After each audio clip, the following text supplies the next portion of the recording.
This is W.C. Mann with the Cullman Tribune with the next in our series of municipal election debates. This is Cullman City Council, Place 3, Public Works Committee. Johnny Cook is the incumbent. Gwen Parker is the challenger. She could not join us today. She will be here on the 15th, and we are presenting these two. We are recording Mr. Cook, and we will present the two together. Johnny. Yes, sir, Mr. Mann. Tell us a little bit about yourself and why you are running again, why you're coming back to City Council. Well, Mr. Mann,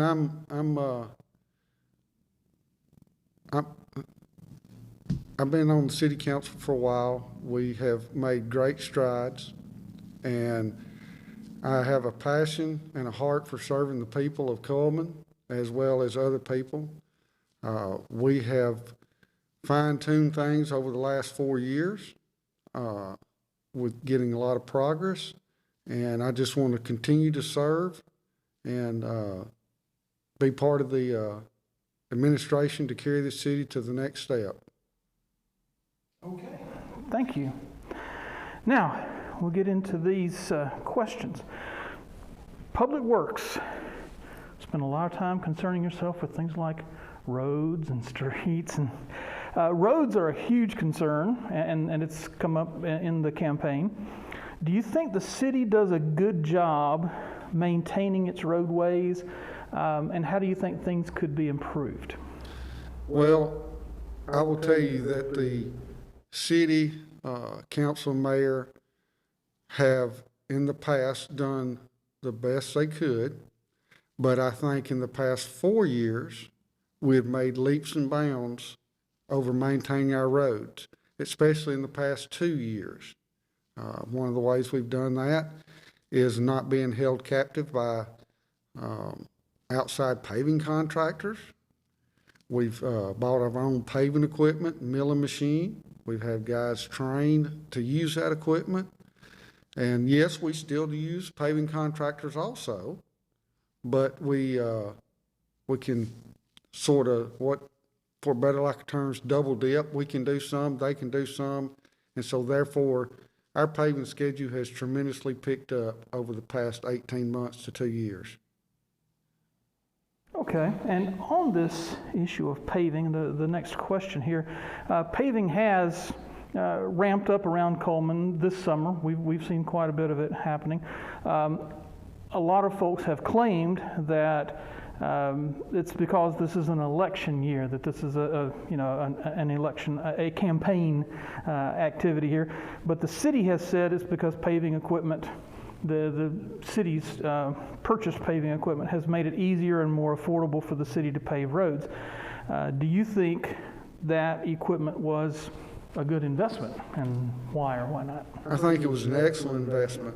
We've already paid for it by the streets that we've paved, and that allows us, and it's cheaper, of course, for us to do it, which allows us to have excess money that we've put in the budget for paving to use outside paving contractors. Also, it gives us time because we're not just paving these roads. One of the things that we do to ensure the longevity of the road is we're going in any infrastructure that we know is aging, and even some that's not aging. That's sewer lines, water lines, storm drains. We're videoing those and looking for imperfections that we can correct so we don't have to come back and dig up a road. Does it work 100% of the time? No, sir. We've had a couple of issues after we videoed with water line breaking, but that's because these milling machines and this heavy equipment, it's heavy, these paving machines and all, these dump trucks, and it'll flex through the base, and it might not break till there's a little bit of surge or something, and we have to come back and fix it. But we've got a better process for fixing a patch instead of just a pothole. Okay. The next one, and this has been a popular topic of online conversation for actually quite a while now. A major complaint from many local motorists: concrete dividers along US Highway 278 through downtown Cullman. While we know that this is a roadway maintained by the Alabama Department of Transportation, ALDOT, and that ALDOT itself installed the dividers, do you think the city could have done anything about it? Or if not then, is there something that could be done now to address the dividers?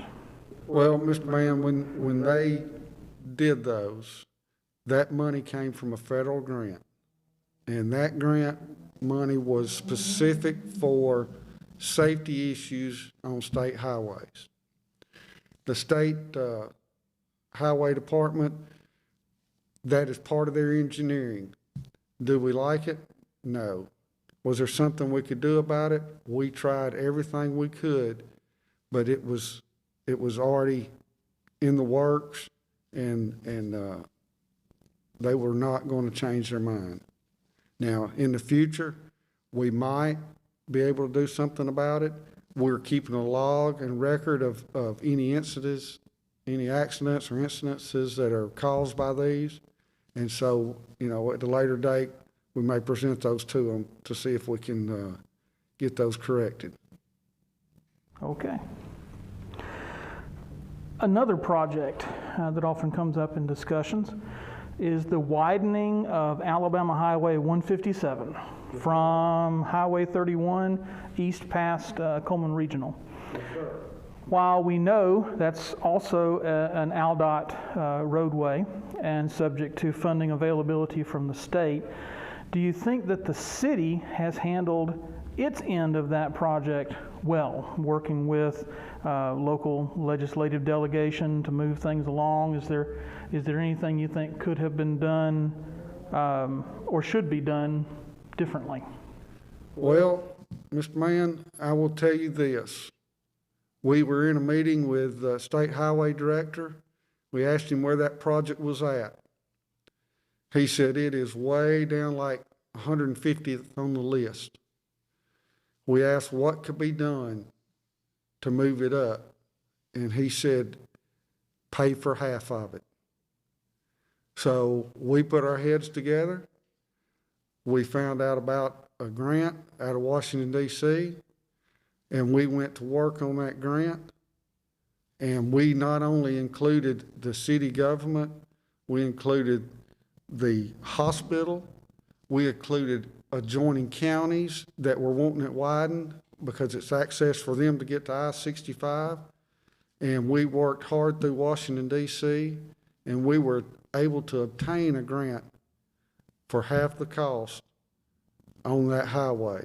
And that project would not be done if we didn't obtain that grant. Now, the timing of it, it's been a long time coming, but you'll see dirt being moved probably in October. Yes, I think we have done the right thing and as quickly as we could possibly do it.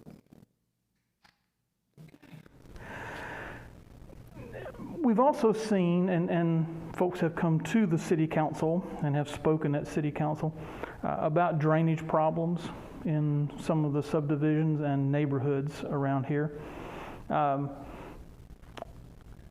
How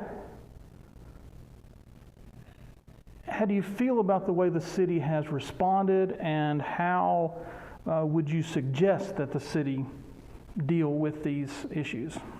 Well, some of the drainage issues are because of growth and stuff in the ditches, and we're addressing those. But one of the things that we've done, because since, the 2015 Christmas flood, and then we had the big Easter flood, it just seems like we're getting a lot more rain. Of course, with more housing and industry, the more concrete, paving, and asphalt you get, the less absorptions you get into the ground.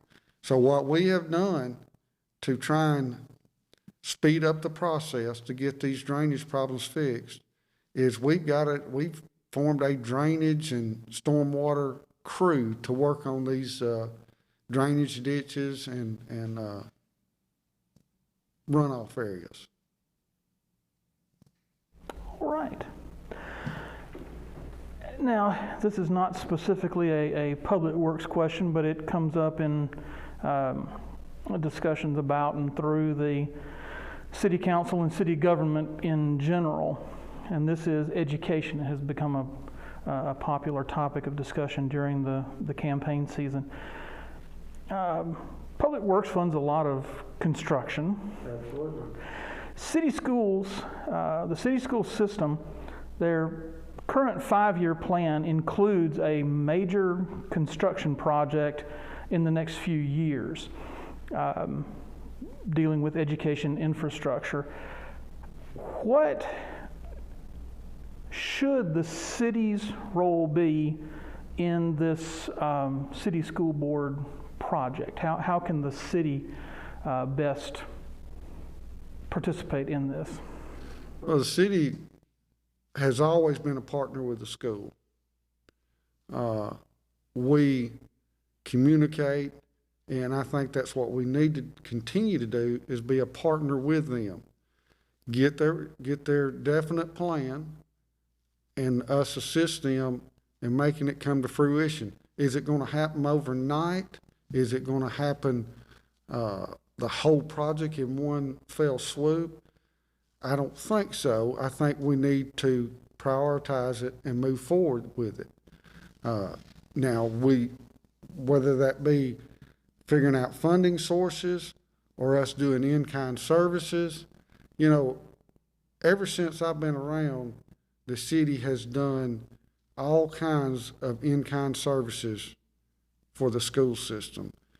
You know, we've built sidewalks around the schools so that the students have a safe place to walk. When they redid the football stadium, we hauled a tremendous amount of dirt away for them, and just different things like that, just like we just paved their parking lot. That's a lot of money that they can keep in their budget.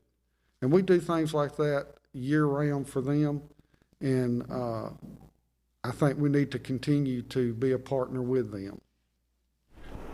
All right. Brings us to our final question. And for this, take up to 3 minutes to share with the citizens of Cullman anything else you would like. The floor is open. Thank you, Mr. Mann, and I just want to thank the Cullman Tribune for allowing me to have this time today. I'm passionate about serving Cullman and serving the people of Cullman. I want to touch back on roads just a minute, and people, like you said, had mentioned that they think this was a election year push, but since 2016, we've paved 97 roads. 97 roads. Yes, some people's roads might not be paved, but we're having those prioritized, and we're going to get to them. Since we purchased the paving equipment in 2019, of those 97 roads, we've paved 77 of them. Since 2020 paving season started, we've paved 56 of those 97 roads. There's a trend here. We're going to continue to pave these roads, not just during election year. It's going to take a little bit longer, yes, because we are going to investigate and take care of the infrastructure also. I humbly ask for your vote and your support on August the 25th for Cullman City Council, Place 3. Thank you. Thank you, sir.